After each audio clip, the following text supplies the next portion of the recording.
What's up, y'all? This Neighborhood Wise, man. The boy C-Hop, you know what I mean? I'm here with the young and Maj, man.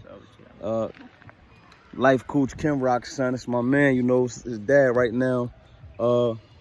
We out here chilling in the woods, so just came out here to do a quick interview.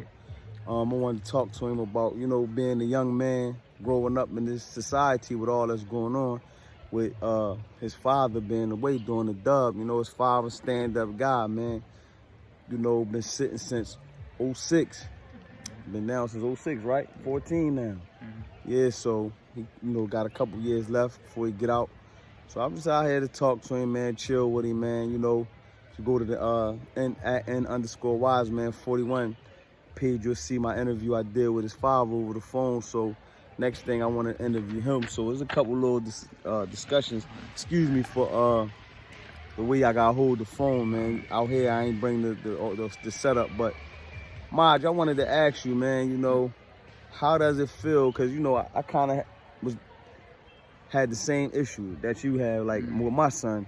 And I always wonder, he won't never tell me, and it's probably hard for you to tell your dad something like that. So how does it feel growing up for 14 of your 19 years with your dad being incarcerated? Like at first, like you kind of feel like, not lonely, but you got no guidance. Like first, you gonna have to find like somebody or at least a role model to lean on. Like luckily for me, I had someone in my middle school. He had taught me a lot. Like he was a mentor. He took me to drive me to school and all that. But like my father, he always been around. He just wasn't with me physically, so he still was there to give me game and stuff like that. But as far as like if my pop was home, I probably been like I couldn't do like stuff with him, like play basketball. I couldn't get in AAU camps and stuff like that.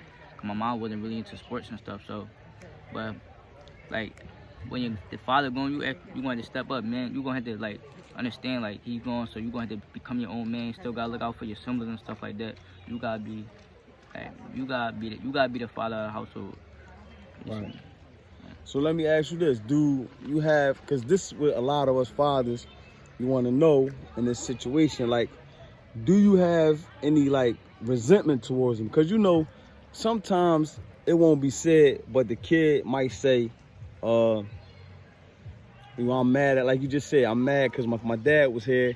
I would have been able to go to AAU. I would have been able to do more, and because he not here, I can't. So it makes him kind of mad at him. Have you ever went through anything so far, like he missed a birthday or missed a graduation or a specific thing that kind of like had you beefing with him for a little bit? Like, sorry about the camera angle. I'm really not good at this stuff. But as far as me, I never felt no resentment because everything he always called, make sure I was cool. Like graduated, birthday, he always told me happy birthday. And like you gotta understand, like as far as when I was younger, I probably didn't understand, but I understand like he probably in jail because he was trying to like he sacrificed for us. Like he had to do what he had to do as a man. I understand that, but no, I never felt no resentment. Like right, and this is what I'm saying. I always tell Kim Rock that his son Thorough, man. Excuse me again. Sorry for the camera angles. I'm trying to keep us both live. Yeah. But I always tell him that, he got a thorough son, and you can tell by his response that he have an old soul a little bit, you know what I mean? And these days and times, the old soul of the day, for him to even make the mature responses, you know what I'm saying? So, again, how do you feel about, at your age now, being 19 years old, and the climate that's going on around you, and as far as all that's going on with society right now? But as far as like the rise and everything, as far as the rise and the protests and the police brutality and things like that, like what should take at your age from a younger man's perspective on that? Like, yeah, people, we gotta like, we not about to keep sitting around peaceful protests. Like we gotta like understand like why the riots going on and stuff like that. Like we gotta start standing up. But as far as like the looting and all that, I got a different perspective on it now. First I was with it, but after what happened, like my friend and all that, I got a different perspective on it. And it's kind of like people that's really looting, they're not really doing it for George Floyd or Ahmaud. They really just doing it for like greed, if you want to be honest, because that don't have anything to do with it. Right. So let me ask you this. Again, I want to ask him the question of still trying to locate a good angle and be patient with us. Segueing into what you just said about the looting and what happened to your friend, do you feel like Like, how do you, like, so I'm gonna let him explain. He lost his friend during these times a week ago today. You know, that's one of the reasons we came out. You know, I came to support his pop. His pop is a close, good Muslim brother, friend of mine, and came out to help support his son in this tragic situation. So how does it feel, like, losing your friend and, like, watching him die in front of your eyes? You know, the group of y'all that was together so far. How does it feel? Like, what was that experience like? Like, it's the worst feeling of my life. Like, I don't know, my best friend for like damn near 10 years. Right. It still don't seem real. A week later, it still don't seem real. I feel like I still recalling, to be honest with you. But, Do you mind saying somewhat what happened? oh yeah. So basically, like I was told, we doing a riot. We was looting. We going home. But then we see everybody running kicks or say, and we kids, so we like, damn, free sneaks. We might have just. So we got the free sneaks, and we was being greedy. So we had within GameStop. Try to get more stuff. My friend had made a bad decision. He tried to break a window. He kicked it. He cut open his whole leg. So basically, like he had cut out main artery. So we all out there trying to save him, like tie his wound around and stuff. But like everything that's going on in the city with the riot and police, 911 not answering. So basically, he bled to death in our hands. So right.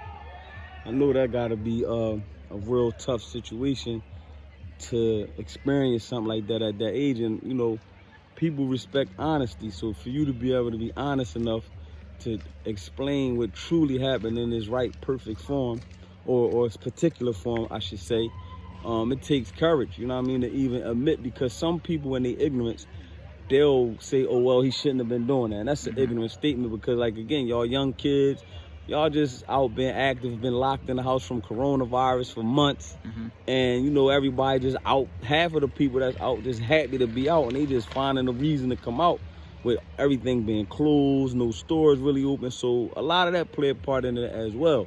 So, what would you say, because, you know, we don't want to be too long on it, what would you say, and you know, it's probably a million questions I can ask that I'm not thinking, because we've been out here chilling and walking and kicking it, so we've been talking about a lot. But what would you say you learned from that particular incident?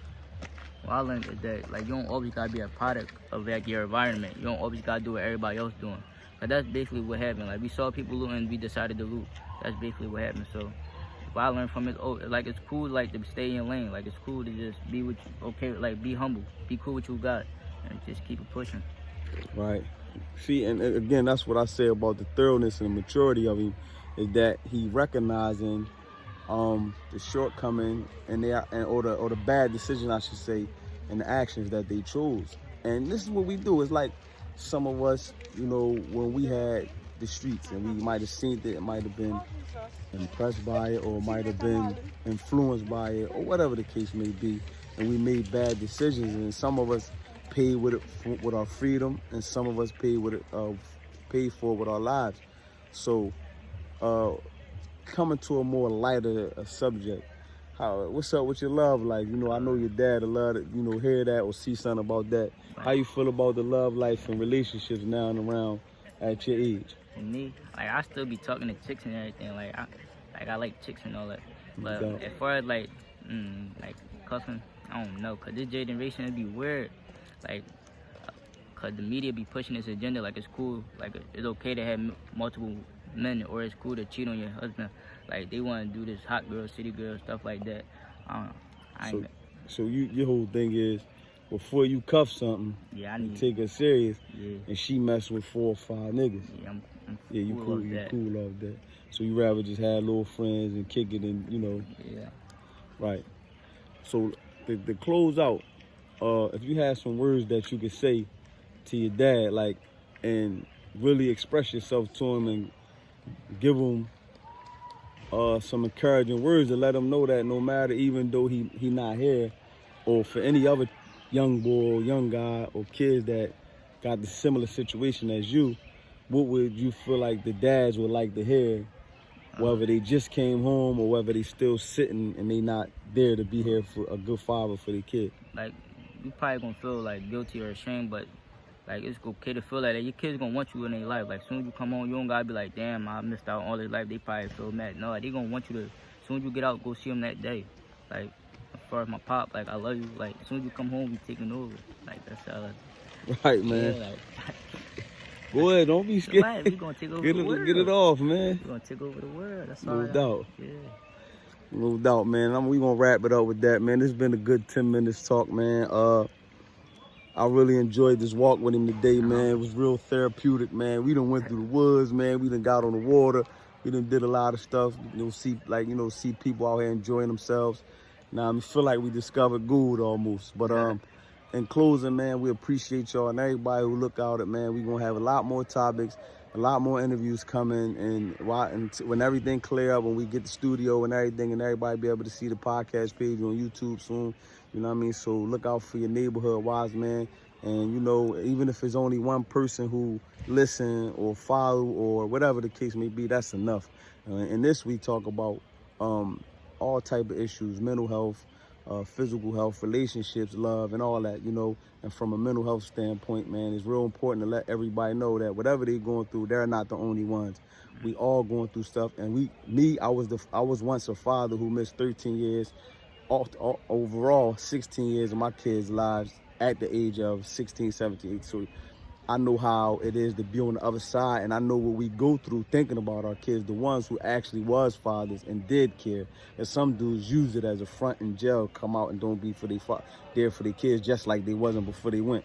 And, it was good to hear the flip side, So thank you for all that. Check this out, and I appreciate the love and support, and continuously to view and check in on the neighborhood wise man. One.